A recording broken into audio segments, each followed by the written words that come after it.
हत्या का मामला प्रथम दृष्टया नहीं, देखने पे हर कोई आदमी अनपढ़ भी ये समझ सकता है, क्योंकि यहाँ पे कोई करंट लगाने का सिस्टम नहीं है जी। उसके यहाँ पे मैंने देखा था, यहाँ पे करंट लगा हुआ था, ये हाथ पूरा जला हुआ था, उसको यहाँ पे मार के, और शायद हो सकता है कि शाम को ही पटक दिया हो। उसके डेड बॉडी पे उसके यहाँ पेट के ऊपर था, पूरा यहाँ हाथ पूरा खाल हट गई थी, ऐसे पुलक होके, गले में थी, कमरों में थी, पैर में थी, हर जगह चोट के पूरे शरीर पर से चोट के निशान। नमस्कार दोस्तों, आप देख रहे हो राजस्थान टीवी न्यूज। मैं आपके साथ में जितेंद्र कुमार। मैं अभी मौजूद हूँ अलवर और दौसा सीमा पर, जहाँ पर कल एक मामला हुआ था। मामले की बात करते हैं, एक युवक का शव मिला था, जिसकी वजह से सनसनी फैल चुकी है। हालांकि इधर साइड में मैं आपको दिखाना चाहूँगा, इधर अलवर जिला लग जाता है और इधर दौसा जिला लग जाता है। जो युवक का शव मिला था, जो दौसा जिले के अंदर मिला था। नमस्कार जी मुखराज जी। नमस्कार जी, मैं आपसे पूछना चाहूँगा, कल दौसा जिले के क्षेत्र में एक युवक का शव मिला है, कौन सा गांव का मामला था और बात करते हैं क्या मामला था?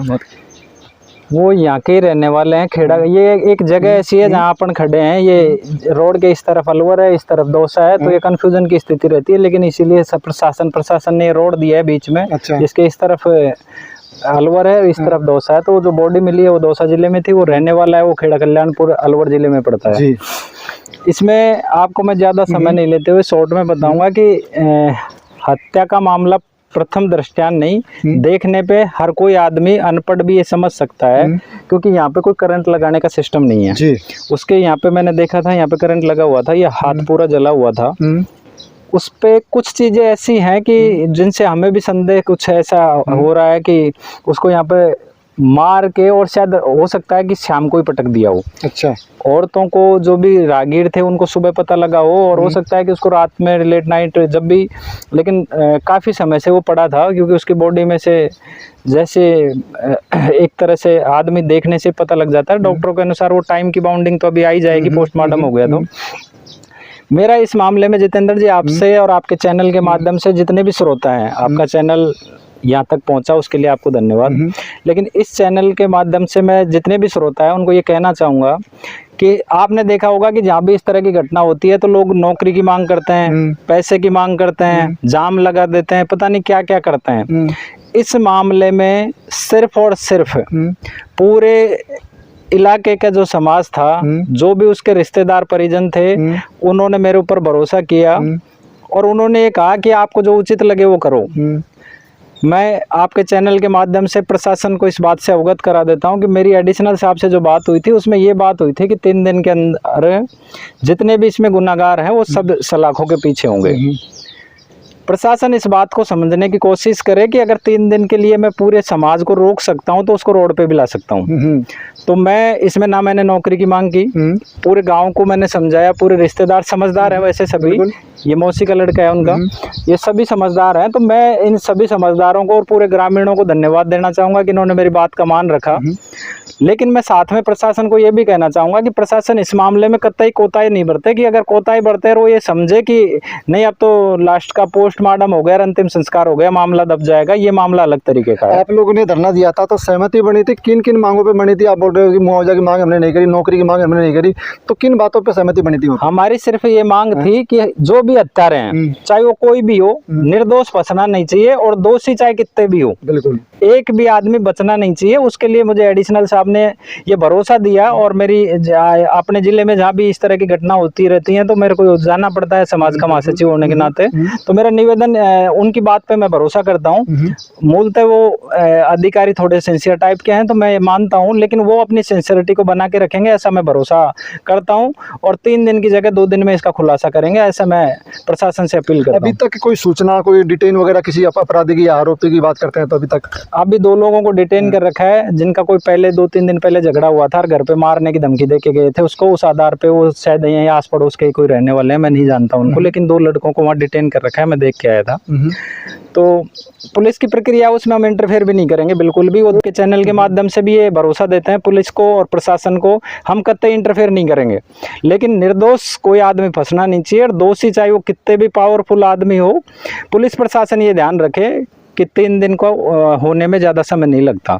उसके बाद जो भी होगा उसके लिए प्रशासन जिम्मेदार होगा। हाँ, वहाँ सभी लोगों ने संतुष्टि में और मेरी बात पे भरोसा जता के, क्योंकि सभी लोगों ने मेरे पद का और मेरा मान रखते हुए, सभी ने समझदारी दिखाते हुए उस चीज़ को माना कि आप कानून के भी जानकार हो, सामाजिक रूप से भी आप परिपक्व हो, तो आप इनसे एक बार बात कर लीजिए, हमें कोई पैसा नहीं चाहिए, हमें कोई नौकरी नहीं चाहिए। जब हमारा आदमी गया तो नौकरी का पैसे का हम क्या करेंगे। इस तरह की एक मतलब मैं इस बात के लिए इन पूरे ग्रामीणों को और इनके जितने भी रिश्तेदार हैं उनको धन्यवाद देता हूं कि आजकल लोग मरने के बाद में लाश पे राजनीति करते हैं, लेकिन ऐसा कतई नहीं हुआ। उन्होंने जो ये एक जायज मांग है, आप पत्रकार हो, आपके हिसाब से भी आपका भी मत रख सकते हो आप इसमें कि इस मांग में हमारी कहीं कोई गलती हो तो आप बताइए। हम यही चाहते हैं जो भी दोषी हो वो सभी सलाखों के पीछे होने चाहिए। भाई परिजन सहमत है तो आप सहमत हो, आप सहमत हो तो मैं सहमत हूँ। परिजन सहमत हैं। उनका भाई कल वहाँ से उदयपुर से आने में उनको देरी हो गई, इस वजह से जो पोस्टमार्टम की प्रक्रिया है वो कल नहीं हो पाई, रात हो गई थी। तो आज सुबह जैसे ही हॉस्पिटल खुला वो पोस्टमार्टम हो गया और आपके सामने अभी बॉडी को दाह संस्कार के लिए ले गए। हमने प्रशासन का पूरा सहयोग किया है। हम उम्मीद करते हैं कि प्रशासन हमारा पूरा सहयोग करेगा और अपने वादे पे खरा उतरेगा। बिल्कुल। आप क्या लगते हो उनके मृतक के? सर मैं उनके भोजन का लड़का हूँ और प्रियजन, और इतनी दुख घड़ी में जो हमारे एडवोकेट ने साहब ने आके हमें सबको संभाला, मैं इनका आभारी हूँ। और परिजनों ने जैसे इनके ऊपर विश्वास हमने इनके ऊपर छोड़ दिया है एडवोकेट के सामने, जैसा इनको उचित लगेगा, जैसा हम इनके पीछे हैं। और सुबह से शाम तक ये हमारे बीच में रहे और अब भी हमारे बीच में, नाइट को भी हमारे साथ में थे और शायद मैं आशा करता हूँ, उम्मीद करता हूँ एंड तक हमारे साथ। नाम क्या था? उसका नाम भानु था उसका नाम। डॉक्यूमेंट्स पर राहुल है। राहुल वैसे डॉक्यूमेंट में ये बात है सर। जैसे राहुल क्या करता था, काम की बात करते हैं तो? सर काम की वो बेरोजगार था, कोई जहाँ भी कोई छोटा मोटा रोजगार मिलता। उनकी शादी हो गई थी? नहीं हुई सर। माता पिता? वो पहले ही एक्सपायर हो गए दोनों, बीमारी के कारण। अच्छा, बीमारी के कारण एक्सपायर हो गए। 2 भाई थे? हाँ 2 भाई थे, बड़े का नाम राजेश, छोटा एक्सपायर हो गया। तो बड़ा जयपुर में रहता था? हाँ सर। जब वो अकेला यहाँ पर क्या करता था, कोई जॉब वगैरह पर गांव में कोई धंधा ऐसे? नहीं, छोटा मोटा जैसे बेरोजगार था, कोई काम मिल जाता तो अपना काम अपना गुजारा करता था। उसका एक ताऊ था, उसके साथ में दोनों रहते थे। ये घटने की बात करते हैं, एडवोकेट साहब के द्वारा बताया गया कि इधर डेड बॉडी मिली है उनकी। क्या लगता है, प्रथम जांच के आधार पर बात करते हैं तो क्या मर्डर है, कैसे क्या? मर्डर की ही शंका है इसमें, और तो कोई ऑप्शन भी नहीं है। जैसे आपके न्यूज के माध्यम से आप देख सकते हो कि जो भी है तो आशंका मर्डर की है और दोषी हैं हम तो। एडवोकेट मृतक के शरीर पे चोट वगैरह कुछ ऐसा कोई निशान कुछ वगैरह? घाव पेट पे भी है, सीने पे भी है उनके। अच्छा। और एक हाथ जला हुआ भी है साइड में से। तो हम तो यही आशंका वो निवेदन कर रहे हैं, एडवोकेट से भी साहब से भी हमने निवेदन किया था परिजनों ने कि भाई दोषी नहीं बचने। जी, आप हत्या की शंका जता रहे हैं, मैं किसी ने उसकी हत्या कर दी गई है। मैं आप पूछना चाहूँ कोई आपस में रंजिश वगैरह थी या कुछ ऐसा कोई विवाद निकल के? ऐसा तो कुछ सामने आया नहीं, पर कुछ 2 दिन पहले कोई आपस में नोकझोंक हुई बताई, बस वो सुनने में आया और कोई ऐसी कोई बात नहीं। नोकझोंक करने वाले कौन थे? अब सर उनके बारे में कोई यहीं के लोकल के आपस में बताए। अच्छा। उनका नाम भी मुझे पता नहीं है, जो बता रहे हैं यहाँ के उनके फैमिली वगैरह बता रहे हैं, उसके माध्यम से मैं कह रहा हूँ आपसे। तो उन लोगों को पुलिस ने डिटेन कर लिया गया? बिल्कुल सर, आज एक को कर लिया, कल भी एक को कर लिया, 2 जने हैं। कल जो आप लोगों को आश्वासन दिया है एडिशनल एसपी ने आपको, आप संतुष्ट हो आश्वासन? बिल्कुल सर संतुष्ट है। पोस्टमार्टम करा करके सबको सुपुर्द कर दिया गया? बिल्कुल सर।